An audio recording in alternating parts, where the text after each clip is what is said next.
All right, welcome back, viewers, to our another exciting episode of our podcast series, the Young Turks Dialogues by Crobstacle. This is our episode number 79. So, yes, after one episode, we'll hit 80. But yes, again, to our audience of marketers, this one is for you because today we have Raji with us. His introduction, if you know about what consulting, it's his child and he made it, he sold it to Densu. Now he has currently started his another company, ReBid, where he combined people, passion, AI, data, and whatnot. So he's making a mix out of there to create magic. So Rajiv, welcome to the episode. How are you feeling today? I'm feeling great, Anmol. Thank you for having me. I'm really glad to be here. That's amazing. We are also excited to have this conversation with you because our audience is of marketers. We are creative wizard. We are whatnot. So, and you have been someone who many agency founders or marketers aspire to be, that they create their own business and then they for you were lucky enough, or I will say hardworking enough, that you were able to sold your company and then start another one. So it is amazing that we have you today with us on this episode. So let Yeah. us deep dive into your journey a bit and then we can start with our questions. So, Yeah. anyway, So actually, if I start from the very beginning, I think, entrepreneurial seeds get sown uh, early in your life. And in my life, it was very early. Actually, I'll give you a background. So my father was always in a job. He spent 38 years in Reserve Bank of India, right? As a service person, right? And nobody in my family was an entrepreneur. okay. But what happened when I was around 12 to 13 years old, my dad got transferred from Mumbai to Chandigarh. And around the same time, my mother fell ill. She was having cancer. And over next 9 to 12 months, she passed away. Okay. Right. So my last 9 to 12 months of my mother's illness, my dad was in and out of home. He couldn't be beside her. So, this happened, there were a lot of condolences, family members came. And my aunt asked me, कि तू बड़ा होके क्या बनेगा? Like how all aunts ask now, what will you Yeah. become when you grow up? Right? So I said, मैं business करूंगा. मैं job नहीं करूंगा. And the sentiment for a 13-year-old who's just lost his mother at that point in time was essentially was कि यार मेरे को transfer नहीं हुआ. Right? With my dad got transferred, against his will, so as to say. Right? Now, I forgot all about this as I went to college. Right? Right. Like it's something I now remember and recollect. It was an important part. I'd said it with a lot of conviction as a 13-year-old. Yes. More angst than conviction, I would say. Right? But then as I went through college, I was quite aggressive and active. I was the head boy in my school, marketing head of Talash. तो एक वो arrogance होता है ना young age में कि यार मैं तो सब कुछ कर लूंगा, मैं तो हीरो हूँ, राइट? एटलीस्ट अपनी फिल्म का, Yes. right? So that arrogance I had, big time, I would say. And then my final year in my college, which where I was doing Bachelor's of Management Studies in Jahan, uh, in Bombay, I did a dissertation on digital advertising. Now, trust me, digital advertising was not even mentioned in any conversation then.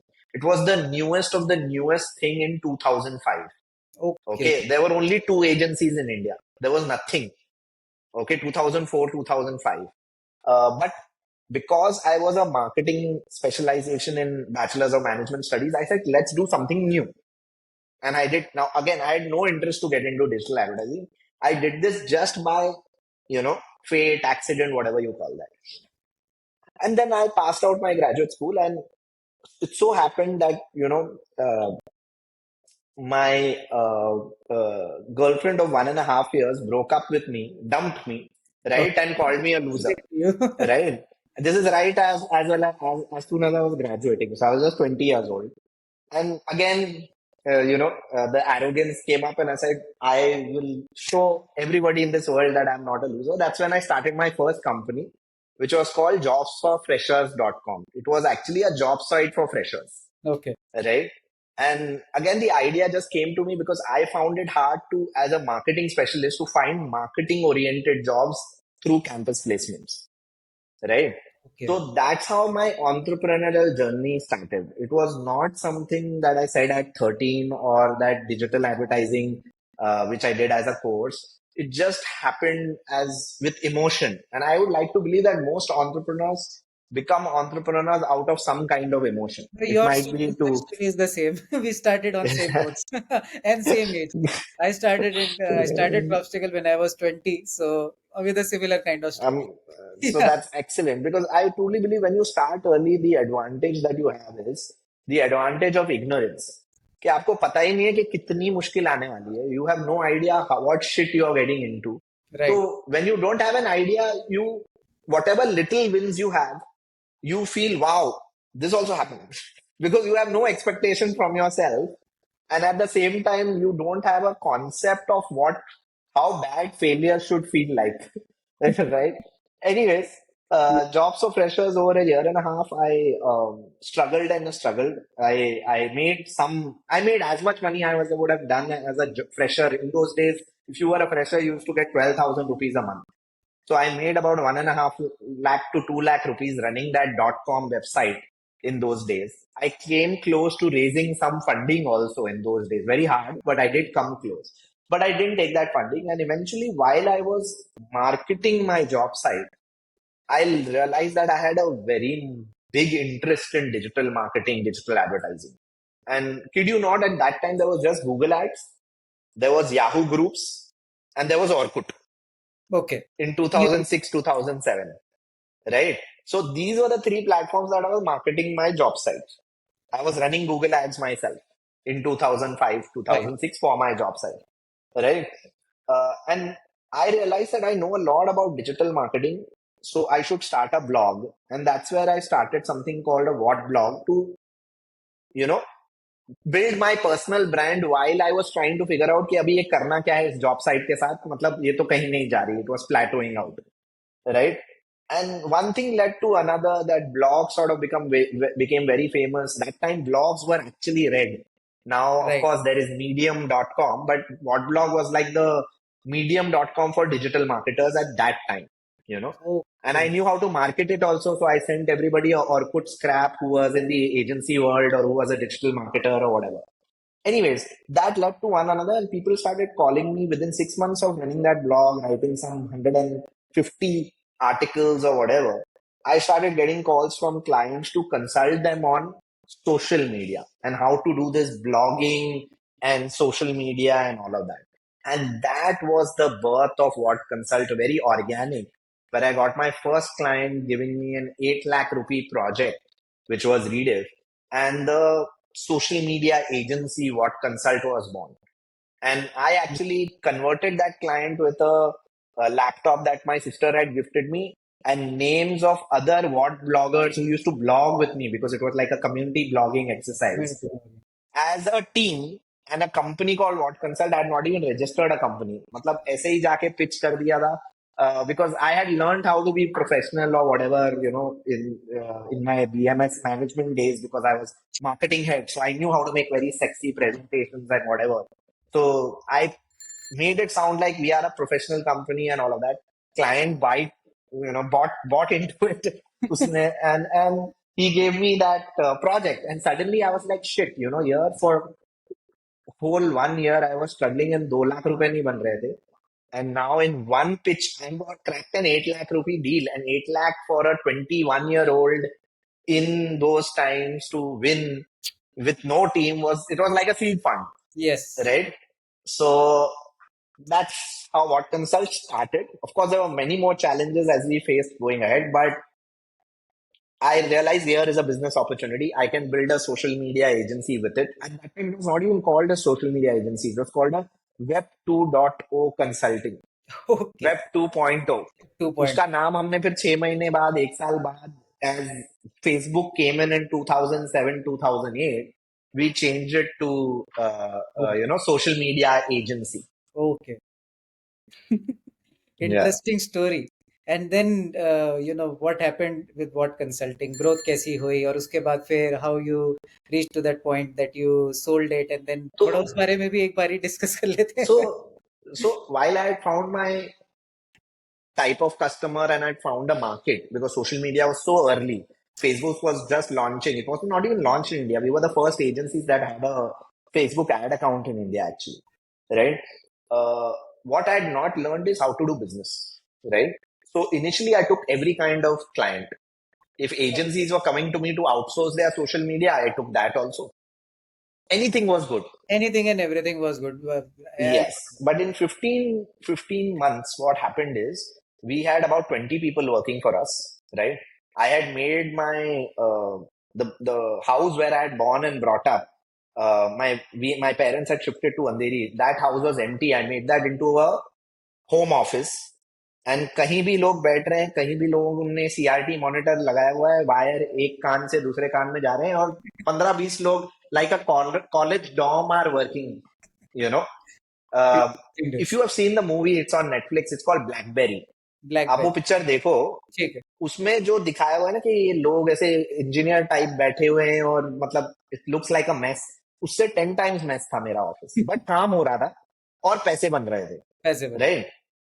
But this is where I didn't see market forces at play.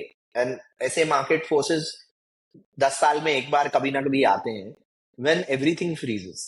So 2008, around July, August, Lehman Brothers crash happened. Yes. Yeah, it was like a Lehman. There are a lot of movies made on it also. You know, you can watch those movies. कि क्या हुआ था housing crisis और वो सब US में. Yes, yes, वो तो मैंने देखी है. I अभी don't know the name of the movie, but I have seen it. हाँ, so my father used to always tell me newspaper पढ़ना चाहिए. न्यूज़पेपर मैं कभी नहीं पढ़ता था, राइट. अभी आपने तभी मेरे तक. को की याद दिला दिया. I recently went to Delhi. आज भी न्यूज़पेपर पढ़ना शुरू किया. I told him no. हाँ, मैं कभी नहीं पढ़ता था. मैं बोलता था मैं ऑनलाइन पढ़ लूंगा जो पढ़ लूंगा. बट फनीली इनफ ऐसी न्यूज़पेपर में पहले आती है.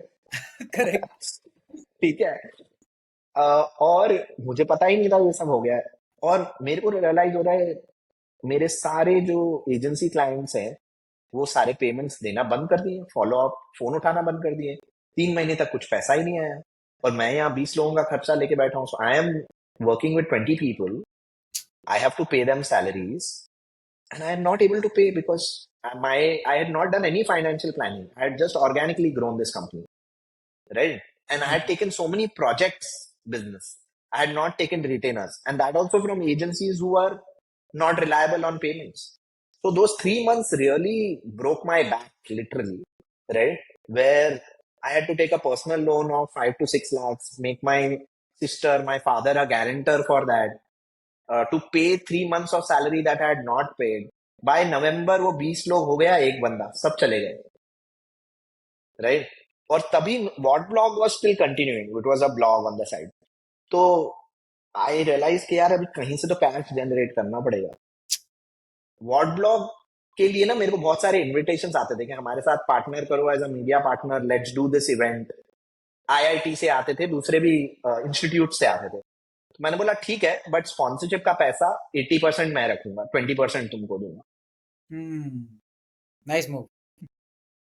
तो ये करके मैंने 6 इवेंट्स कर डाले between November to February. Business तो वैसे भी नहीं हो रहा था, सारे पेमेंट्स बंद थे. एक ही क्लाइंट रह गया था हमारा जो डायरेक्ट क्लाइंट था, उसी ने हमारा. But he had no idea this was happening with us. He thought we are a 20 people company. So that one person who was left, I told him to please handle that client while I do these events, and I kept paying that person. और between October 2008 से लेके March 2009 तक I rebuilt a cash pool of 15 lakhs again by doing events. By doing events. And then I very smartly went and got an office rent पे, जिसको renovate किया, सब किया, वो किया और प्रोफेशनली चालू किया rather than किसी होम ऑफिस में. 3 लोगों के साथ चालू किया. ओनली डायरेक्ट क्लाइंट्स के पास गया मैं, no agencies. And all that social media work जो मैंने एजेंसीज के साथ किया था, उनके लोगोज लिए और दिखाए कि भाई मैंने. And we had actually work for Nokia, Frito Lay, HSBC, all these kind of brands in those days. Okay, amazing. So we packaged ourselves much better. We became more professional. I only worked on retainers, only took yearly contracts, and then we never looked back. ये financial discipline, not going for cyclical revenue of project business and going for Retainer. fixed, stable retainer business, set us up financially. Social media अब तो जा ही रहा था, वो तो wave था ही, right? So we rode that wave, and from 2009 to 2013, 14, we became a 160 people team, profitable. Wow. And I was the sole founder, Amazing. right? Right. Insane. So that 5 years was like we took off like a rocket. So we were one of the largest Facebook ad buyers. We then started Google ads also. Social media से expand करके हम banners करने लगे, display करने लगे, video करने. We did everything under digital marketing sun. We did. We had brand names that people would die to work for. So, students who are passing out in 2012, 13, 14 from colleges would love to work with us because ek to we are a young company. Secondly, we had the best of brands, Right. you know. Big love. And clients also loved that we were a young company because they used to get, these young, new age ideas and passionate people giving real time ideas and support, Mm. you know, which gave them the feeling that this is a new kind of agency, not those traditional type of agencies that takes 3 days to come up with an idea, then 10 days to come up with a full proposal. We used to instantly say moment marketing, meme marketing, all of that was happening at that time as well. Because Twitter was there, so trending was big, you know. So all of that was massive. Instagram had also become big by 2014, 15, 16. So all of that we did. And then 2014, 15, Densu started, I would say courting us, wanting to acquire us. And that discussion took a year and a half. Now, the reason I actually sold to Densu was a deeply financial reason. We I was still son of a RBI officer. My entire net worth, my dad's net worth, everything would be equal to my monthly media spend that time. तो अगर एक महीने का client मेरे को payment delay कर दे, कोई भी मीडिया स्पेंड, मेरा बड़ा क्लाइंट अगर मेरे को डिफॉल्ट कर दे, तो मैं घर भी बेच दूंगा तो भी पैसे नहीं भर पाऊंगा गूगल के और मेटा के, और पूरी कंपनी बंद हो जाएगी बिकॉज गूगल मेटा अकाउंट आपका बंद हो गया. तो And खत्म. in those days, in 2013, 14, there was no, it wasn't IMAI or internet agencies were not like recognized entities. We did not have that support and backing that if the client moves, there were not associations. Like now there is IMAI, which is an association. If you are an agency, you should become part of that association because in case your money is stuck, they can bring it out from the clients. God. This was not the case that time. Okay. Plus, there was no credit insurance. Now there are companies which will give you credit insurance based on your invoices to reputed companies as well. Okay. So, given that I had experienced the 2008 Lehman Brothers crash, I realized that financially, me, my father, my entire family is not capable of supporting this business on a rainy month. Rainy day ki jagah rainy month. Rainy month. And I was like, if an acquisition is coming and de-risking, and then because see, when that 2008 में वो 20 लोग चले गए या निकाले मैंने, It तो must वो be जो पेन था वो मैं भूला नहीं था, because you right. see some people had come from small towns to do a job with me, Right. right? हम तो जो आ रहा था उसको हायर कर रहे थे उस टाइम पे, नहीं वो तो right? है. Then So, it is very good. so I remember I had seen people's eyes, respect turning into despair and then turning into bitterness. So now with 160 people depending, your office boy is there, your admin staff is there, your accountants are there. Many of them, their livelihood depends on you, Yes. right? I thought it was pragmatic that if I cannot financially support the business on my own for 3 to 6 months, at least 3 months, because bad times could last for 3 months, Correct. right? I should not, uh, risk it further if I am getting a offer from the front. So this was the reason I sold majority stake to Densu, right? And we consulted many people as well, and a few specialists who are like, who do these transactions told me that Rajiv, ऐसा मत करना कि 51 49 और तुम 49 लेके अटक जाओ, because then they will decide what the future of your company is. You have a route to 100 कि भाई आपने 100% ही बेचना है over many years, but बेचना है, right? So this was somebody's suggestion and it made sense. So we struck a deal in 2015, and over the next 4 years, our agency scaled from 160 people to 450 people. And I sold my entire stake to Dentsu by 2019 December. Okay. And then And that's where you began this company. yes, so I wrote down this company in February of, I made a small presentation to my chartered accountant who has been with me since Jobs for Freshers days. He's like an elder brother. And when I made the sort of the vision of this company, I thought, यार मैं आराम से 2 साल 3 साल break लूंगा, because it had all the aspects of data, AI, and trust me, in 2020, AI was not what it is today. Not at all. There was no generative AI. Nobody knew also what it is, right? But I had said that AI will be able to do this, it will be able to do that. So when I made a discussion with him in February 2020, he also told me, this is interesting, Rajiv, but thoda futuristic hai. Aram se take your time to start this, right? Okay, basically I was saying how agencies are going to be replaced by platform, people, and AI. Okay, तो platform और AI को build करके people का role कम हो जाएगा agencies में, specifically media buying agencies, and I true believe creative agencies will also go through that same process, right? But I made this on 12th February, which happens to be my birthday in 2020. और 20 दिन बाद Covid आ गया, right? And here I am saying, oh, everybody is working remotely. Digitization is going through the roof. The biggest disruption that I've seen in the ecosystem ever, right? And that sort of made me believe that I have to start this now. I can't wait for 2-3 years for this period, because this is the period I can, build. Agencies are any which is not getting any media monies right now. तो अगर कुछ platform और AI बनाना है तो ये disruption में बनाना है, right?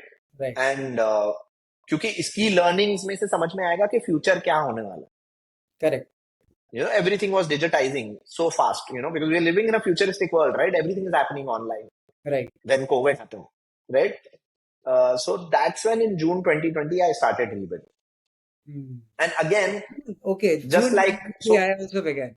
I got laid off and started to Crobstacle. That's great. Pain brings prosperity. So yes, getting laid off or experiencing something different, it brings prosperity. Anyways, so चालू तो मैंने कर दिया, but I honestly, just anybody who says that मैंने एक बार company बनाई है, मैं दूसरी बार भी बना लूंगा, is kidding himself. आपने जब कंपनी बनाई तब वक्त अलग था, अपॉर्चुनिटी अलग थी, लोग अलग थे, सब कुछ चेंज हो गया.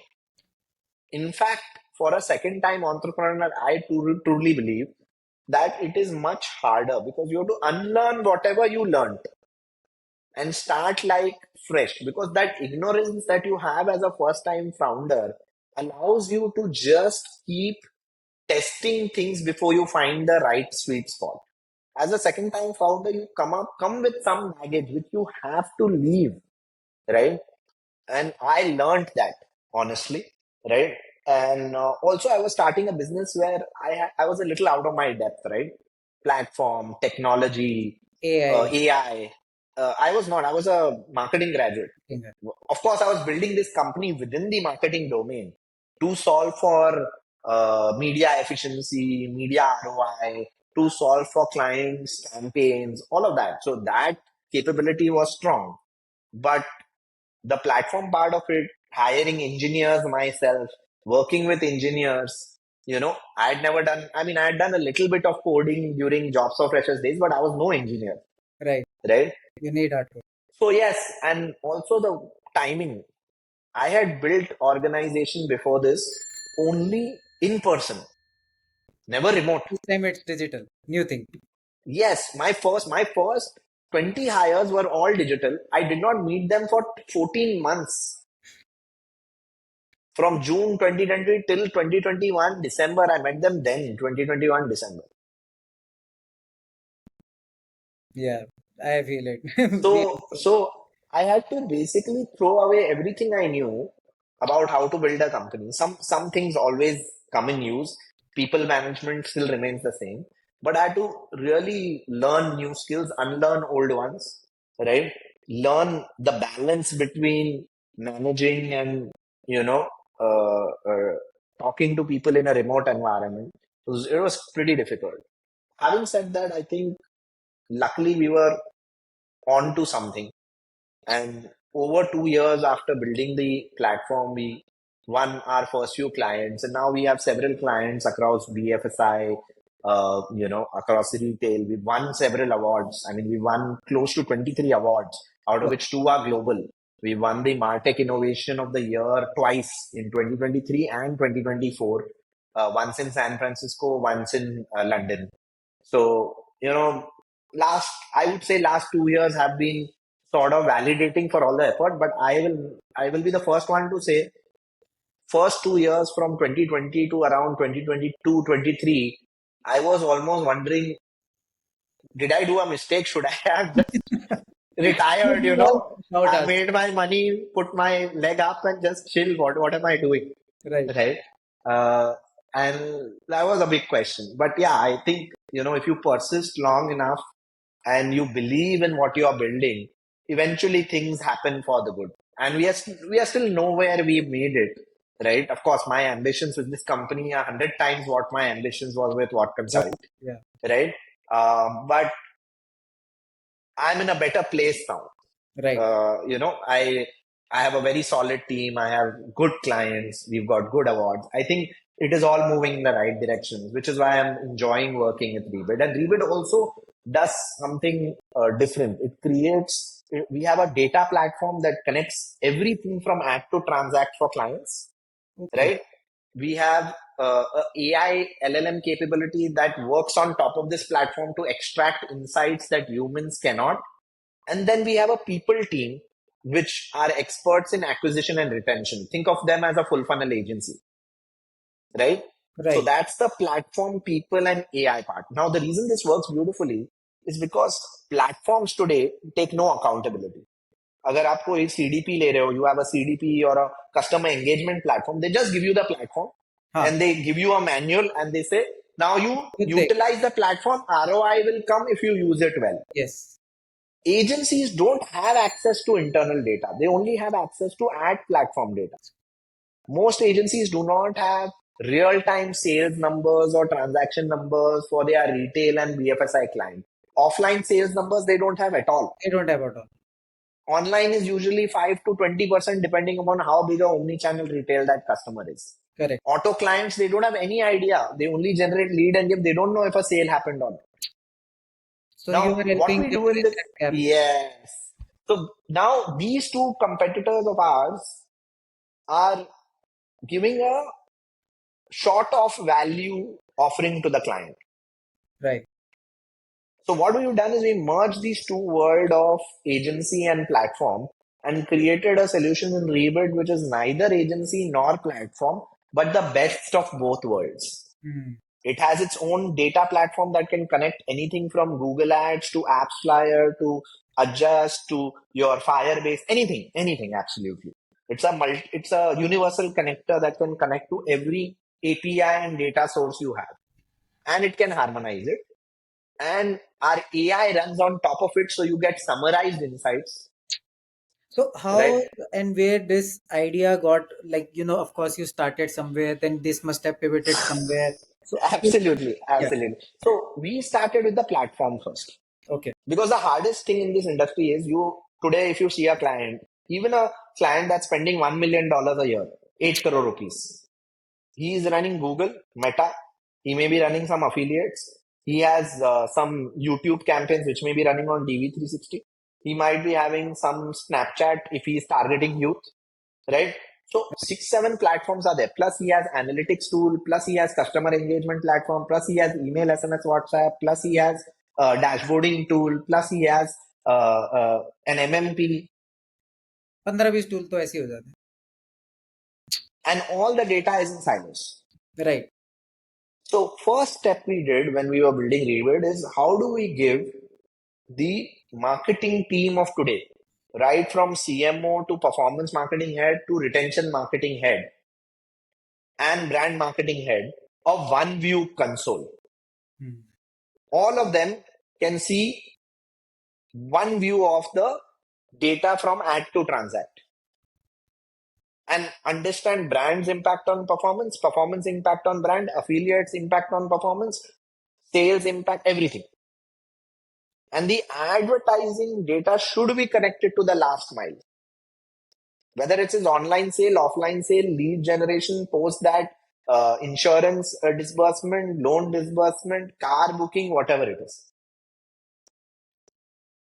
So you connect your call center, you connect your email, SMS, you connect your CRM, you connect everything, which is called a CDP, Customer Data Platform. But we created an advertiser CDP.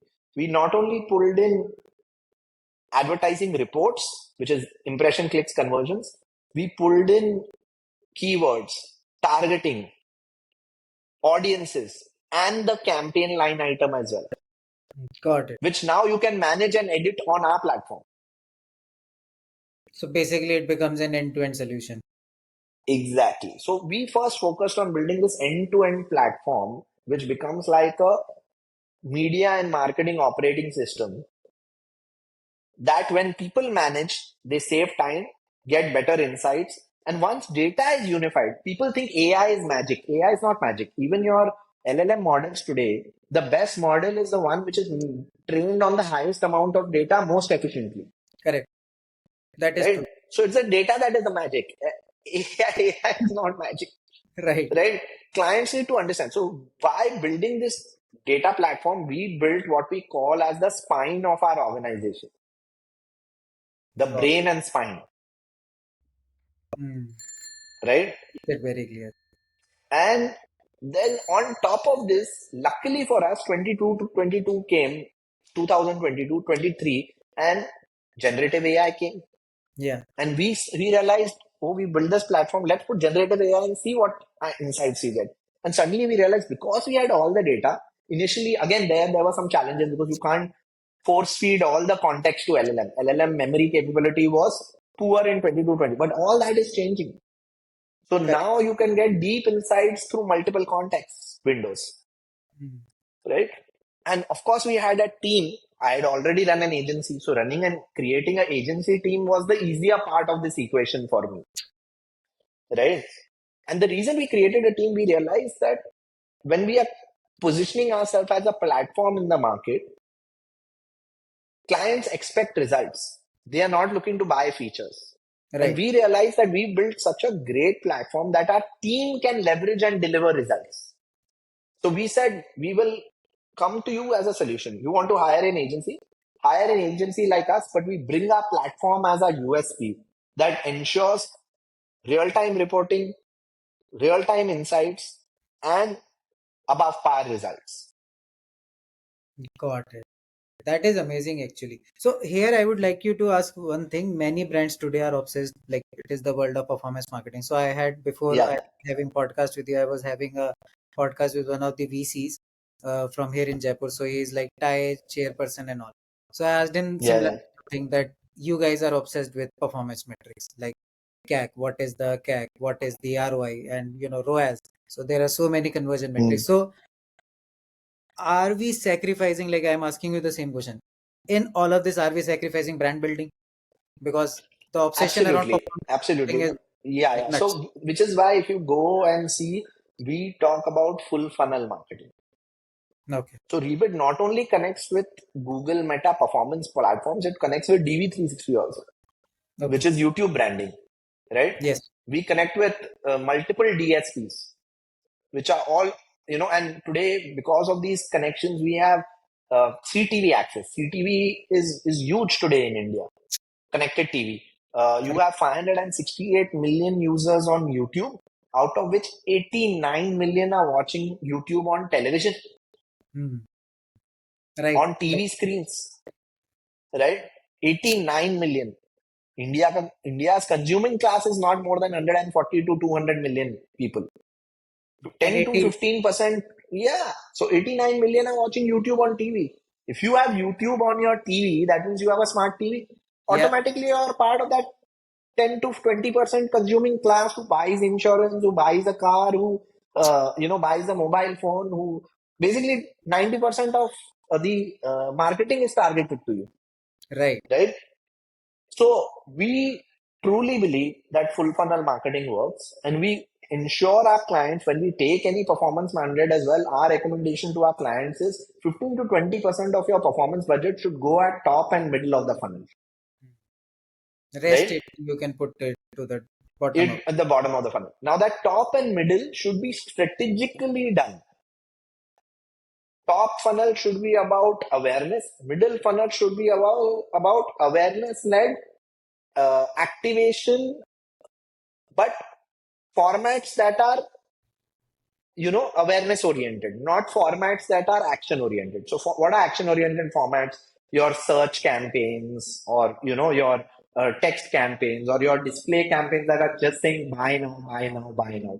But what if you have a mid funnel video which is like a storytelling, or not even storytelling, that is a call to action video. You are telling 50% discount, but first you are showing three models with nice t-shirts and engaging the audience. Right. Understood. Got Yeah, it? I know So that. the point is, it's a mid funnel video. It is showing something but asking for action. Top funnel is just trying to influence your view of the brand, right? Right. Top funnel actually is focused on driving search traction, right? Right. That is what top funnel is focused on driving. So these are how we make. And anybody who tells me performance marketing, I said, boss, there was no performance marketing 20 years ago. There was television marketing, there was radio marketing, correct? Are you telling me that advertising was not performance advertising? Brands were still making money, doing television and radio. Yes. So all advertising is performance advertising. It's how you measure it, True. And right?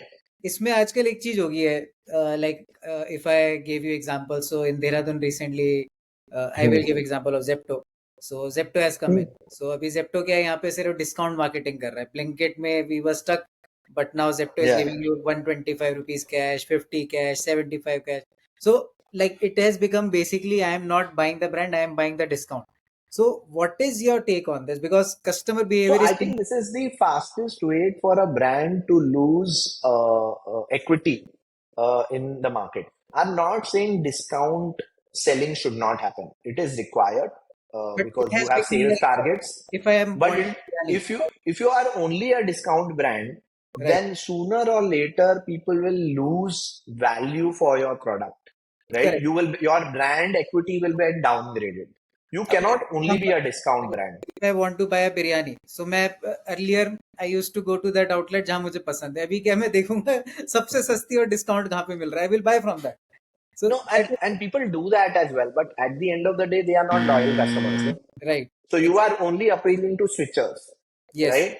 Price sensitive switchers. Now, price sensitive switchers is not going to be more than 20% of the market, Right. right? Correct. And or 30%, you know. So if you are only going to make your customer a price sensitive switcher, then it's a zero sum game, right? Yes, it is. At the end of the day.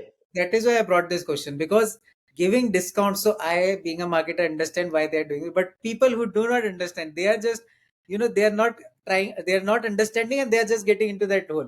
In Like my view, ठीक not है more ऐसा होता than है. 30% of your inventory should be on discount, right? If these Zepto and Blinkit guys are doing it to increase adoption about their platform, listen, they have hundreds and hundreds of millions of VC money to burn and create a category that did not exist, Right. create a distribution prowess that did not exist, Correct. create habits that did not exist, But that's where right? the question came in. Blinkit came 3 months back. They never gave us rigorous discount. They just gave us एक बारी discount या 2 बारी दिया. After that, you are buying from their platform because you have become. Now Zepto came in Exactly. because they want to break Blinkit's back, so they are just giving you Yeah. discount. So that's why I But see, wanted to at the discuss. end of the day, all of this settles down, right? At the end of the day, we've seen this kind of marketing. Like even I have seen a wave where clients are buying Facebook likes. People were ready to pay whatever, maybe Yes, I want 1 million likes. I want 1 million. When there is no real business sense, that is a fad, Correct. right? True. Having said that, And even this is a see, market I get market share grab exercise that's happening between the discount players right now. And at some point, the market share is going to plateau, and they'll realize that giving more discounts does not mean more market share, it means more losses. more losses. And that mathematics will turn on its head eventually, That is true. right? So it's Yeah, a matter of time. it is a matter of time. Now, India let is a us very large country, so penetration takes time. right. And we Yeah. have 1.4 billion people, unlimited cultures. We cannot even count. So yeah, that is there. Sure. Now, what is the based on your perception, what is the biggest misconception marketers, agency founders have today about MarTech and AdTech? So I think the biggest conception marketers have is that technology is a complicated, three biggest misconception: complicated, expensive, and time consuming. Hmm. I think all these three are myths. All these three elements. The reason you believe this way, because yes, technology, data, platform of yesteryears. Salesforce was built in 1999, right? Was complicated, complex, expensive, and time consuming. And the reason they kept it like that till today is because they want to make you pay millions of dollars for something that should cost hundreds of dollars. Right, right अगर आप अभी एक app की तरह अपना platform install करके अभी आपको इनसाइट मिल जाएगा तो आप बोलोगे मैं इसका तुमने तो you you did it so easily why should I पे you 10 lakh rupees per month for this. correct. Second point, when you invest 3 months onboarding a tool, and I have actually had these conversations with clients in the early days when I was trying to understand how do marketers onboard, tools and platforms, like Mo Engage, Web Engage, CleverTap, all of these guys, right? And of course, Salesforce and others. And I realized that these guys take 4 months, 5 months to implement the platform on the client location. Or, just Hmm. not even location, they are doing it in the cloud, but just to set up the platform. Right, And I was like, for 4 months, you are paying a setup fee and you're waiting.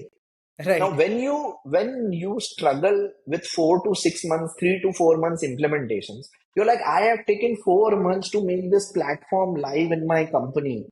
I am never going to leave it. Whether it gives ROI, whether there is anything that it is doing for you, or it is just adding more cost. this is something new, या smart. ये वही वही बात हो गई कि you spend 2 crores getting married. अरे 2 करोड़ खर्चा हो गया शादी में, अभी तो इमीडिएट डिवोर्स नहीं हो सकता, भले आपकी चल ही नहीं रही हो साथ में. Right, right. No, no, Right? You very, will very take you will best. take 3-4 years first, Correct. right? And also clients are locking in 3 years contracts. That is the other thing. Because if you lock in for 3 years, how do you know this vendor is going to be being up to date with the market?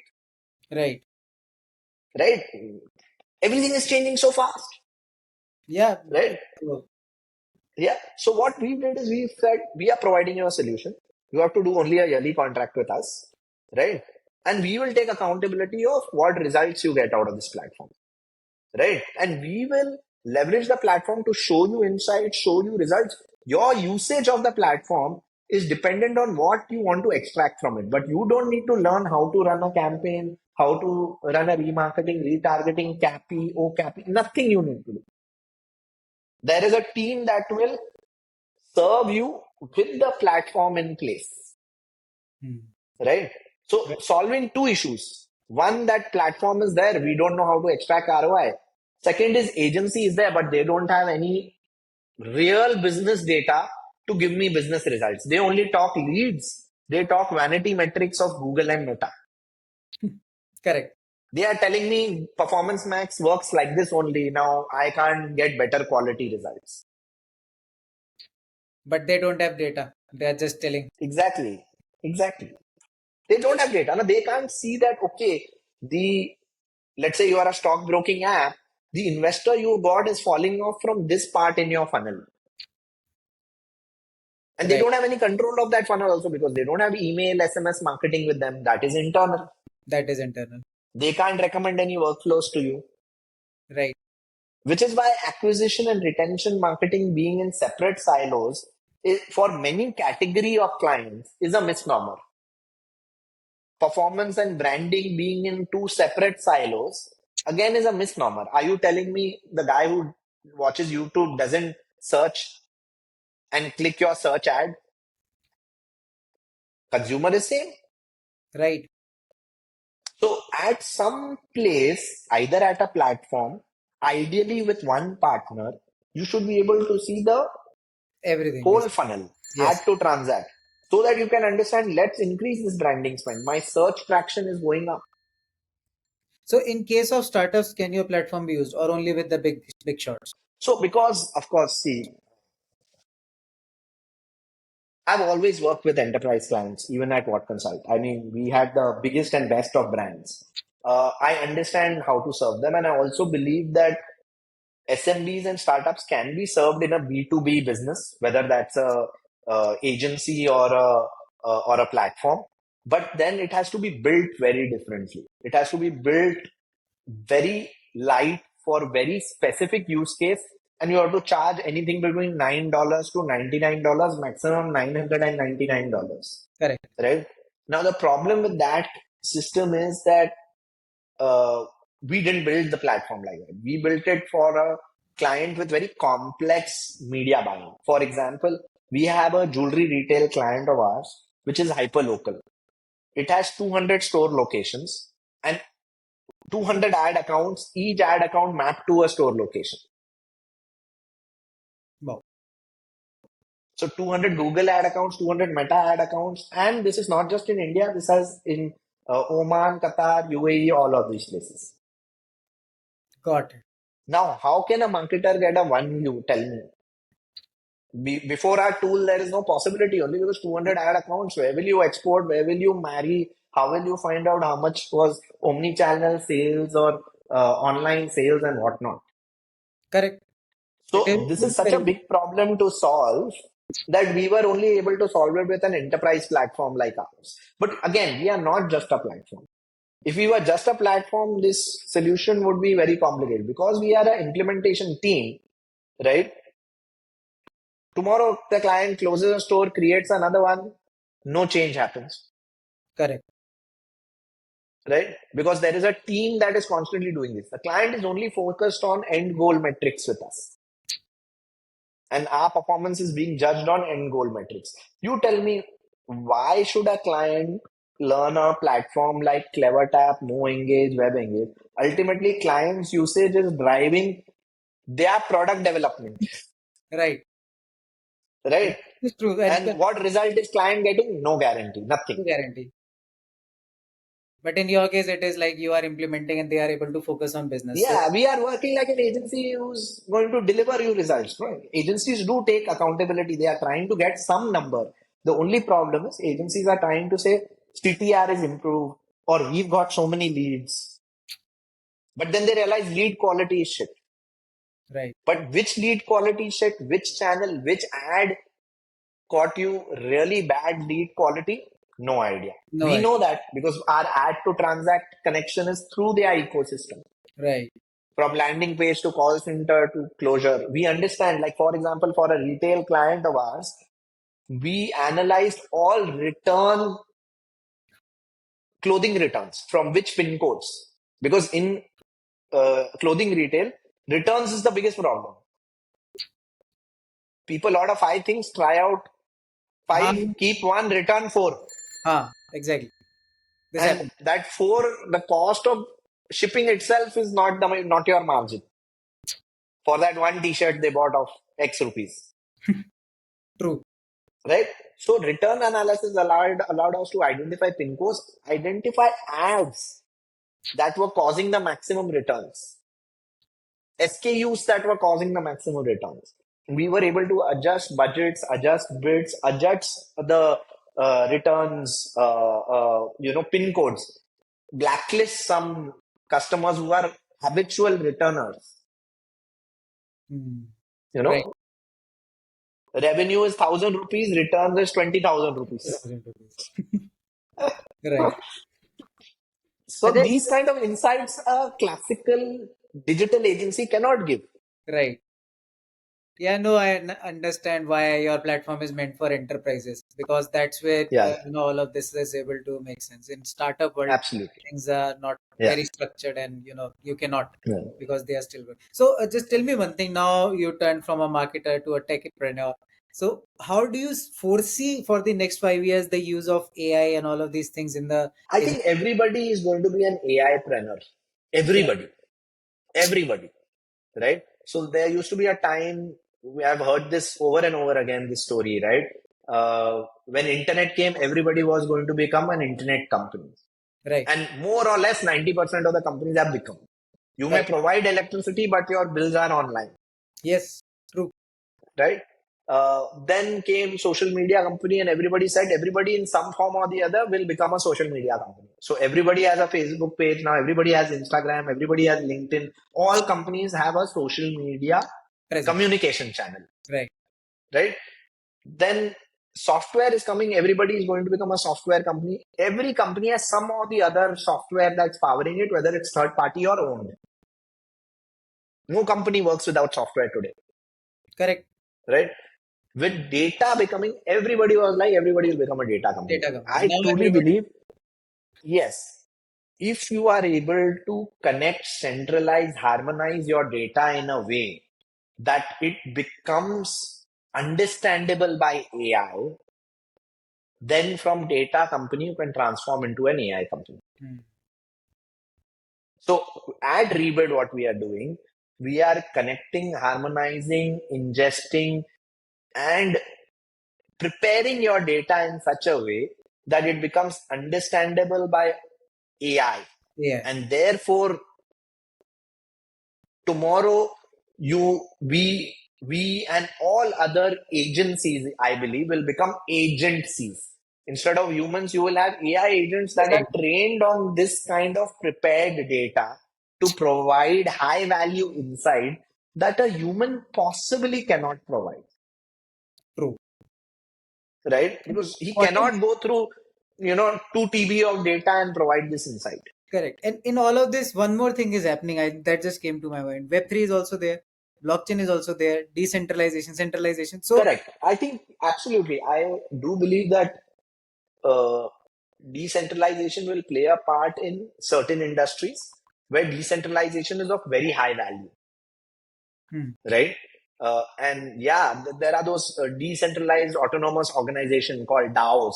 Now, if you connect a DAO with an autonomous AI, suddenly you have, and many people have said this before me, this is not an original thought, that humans will have very little strategic work left.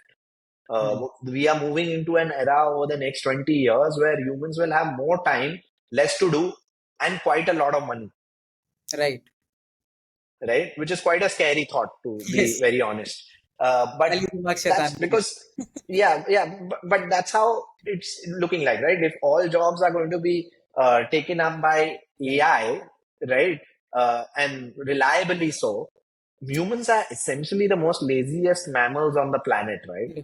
We invented the wheel. We, you know, did mass farming so that we don't have to go and hunt each time for each. We did mass, uh, you know, animal farming also so that we don't have to hunt for non-veg. You see what we've done.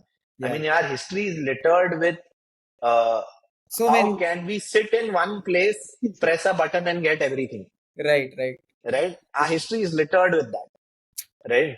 So if that's who we are, then I have no qualms in saying that everything will be AI enabled to the extent it's humanly possible, even with its pitfalls, even with just like how we started using cars. Now, cars cause accidents, airplanes cause accidents, people die. But But have we only improved that technology? yeah, exactly. So AI will cause accidents, people will die. You and me, I can guarantee you that, right? But will we ban? No, No, technology will progress. Yeah. Right? It will progress, become better and better, better and better, better and better. To a point, it's like electricity, right? Like right, maybe 20, maybe 30 years later, uh, people will be like, it is it is part of how we do business. right. Now, this is perfect. So, on the tech marketing front, we have covered it all. Now, for the founders who are watching this episode, I have one question for you. Hmm. Like, you have Sure. built one company, sold it, exited it. Now, you are on your another run, and we have discussed a lot about it. So, Yeah. for the founders who are watching this, what are your top five advices that you will give to them? And what if you were a 25-year-old right now, what advice you will give to yourself? Also, I think it's a great time to be 25 years old. You have at least very aggressive working life of 25 years more. And when you think in 25-year terms, what did I say? You don't have to work. You could have, if you could create 5 companies, all of which are automated, Hmm. mostly automated, which take 2 hours daily of your time to adjust things, Right. right? And all of 5 could be, a 7-figure company. They could be generating crore plus revenue in Indian rupees, doing very simple things, right? So I think as a 25-year-old, the world is your oyster. And if you are someone who is not an engineer, don't know how to code, more reason you can do this purely because coding doesn't mean you have a useful business idea, right? And execution skills on how to build and maintain that business, right? Uh, Having said that, having a few friends who know coding as your co-founders doesn't hurt, right? I've had to hire developers. I don't have co-founders. I'm still a solo founder, but that's just the way it has panned out. I wouldn't be the one to say that if you can find few people you can trust, it's always good to work with more people. Correct. Coming to 5 top advice, I think most of entrepreneurship is emotion management, Hmm. right? Right? Um, every day is like a roller coaster. Sometimes weeks are very dark, right? And this darkness doesn't come from outside; it comes from within, Within. right? You are always questioning whether you are like that L'Oreal ad, you are worth it, Yes. right? You're always questioning that, Right. right? Whether you are worthy of being a founder and CEO of this company. And doesn't matter whether you built, sold, whatever you've done, right? Which is where I agree that a little bit of fake self-confidence, arrogance, anger, whatever it is, that emotion helps. Like I will show this guy who I am. But that anger then needs to be channelized into real work, Yeah. right? You you feel that anger, but you come back to earth and say, what am I doing wrong? How can I improve what I'm doing? Right? A very Also, entrepreneurship, yeah, being a founder or being an entrepreneur is a very humbling experience. Every day, you will be told by the market, by clients, by your own team that you are either crazy or you're an idiot or you don't know what you're doing, right? And few times they'll be right also. Actually, more than a few times, right? But you can't let all that weigh you down. And hence, that emotion management is very important, right? Uh, Being intelligent is important, but more important is having emotional intelligence, right? right. So that you can survive the really dark periods. 90% of entrepreneurship is about surviving. Right. You know, 8% is thriving and 2% is success. So if you survive, 90% of your battle is done. So survive how? Survive is emotion management, cash management, people management. These 3 things, if you do, you survive, right? Right. You, if you control your emotions, you will not take rash decisions on cash. Correct. You will not feel, oh, this guy, I really need to hire him. Let's give him 150% hike and hire him somehow. And then, yeah, that's Then where regret that it was just in my head that I needed it, I rated it. Yes. right? Second is people management. If somebody makes a mistake in your team, that's your fault. You hired him, no? But if you go and shout at him and tell him you are an idiot, you are a donkey, and five other people are listening in your team, they will realize my founder and CEO, my leader, does He's not have any self control. They will lose respect for you. They will want to not work with you, right. right? So if anything wrong happens in your company, it is your fault. If anything right happens in your company, your team is the one delivering success. Mm. So people management with that lens is very important, right? So Right. emotion management, cash management, people management. You do these three, 9 out of 10 times, you'll be okay. I'm not saying you're going to be super successful because that has a lot of luck to play a part. What market you chose, what market forces were there, right? Whether you said yes to the right opportunities or not. But if you do these three things, you will be a good founder. You will earn respect. In entrepreneurship, the only thing guaranteed if you manage it well, success or no success is not guaranteed. Respect is guaranteed, Correct. right? So that is what is guaranteed in entrepreneurship. And learning. Yeah. You will learn a lot. You will become a better human being. I truly believe that entrepreneurship is a self-discovery exercise. You realize आपके जो भी button दबाने से आपको दर्द होता है ना वो सारे बटन दब जाते हैं. सारे बटन दब So you जाते realize which buttons trigger you. हैं. And Right. you learn so much about yourself that you become a better human being. An entrepreneur learns to blame himself, which is also a very powerful way to live, right? If I Right. am saying what bad is happening in my life, I am to blame.